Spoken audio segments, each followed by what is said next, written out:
Hello મને મિત્રો, કેમ છો બધા? તો આપણે નવા વિડીયોમાં વાત કરશું રંગાઈજાની રંગમાં નવા પ્રોમોની, જેમાં આપણને બતાવવામાં આવે છે કે જે ક્રિસ નિર્ણય લઈ રહ્યો છે એ નિર્ણય પાછળ શું છે સત્ય.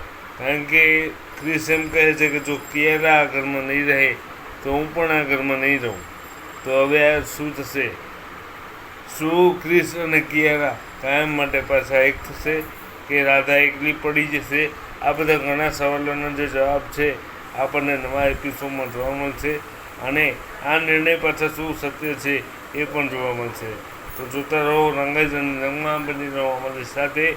વિડીયો ગમ્યો હોય તો લાઈક, શેર અને સબસ્ક્રાઈબ કરજો, અને બની રહેજો અમારી જોડે. તો ચાલો મિત્રો, મળીએ નવા વિડીયોમાં. ત્યાં સુધી જય શ્રી કૃષ્ણ. તમારું અને તમારા ફેમિલીનું ધ્યાન રાખજો. ઓલ ઇન વન ચેનલ જોતા રહેજો અને ખુશ રહેજો. Thank you so much for watching the video.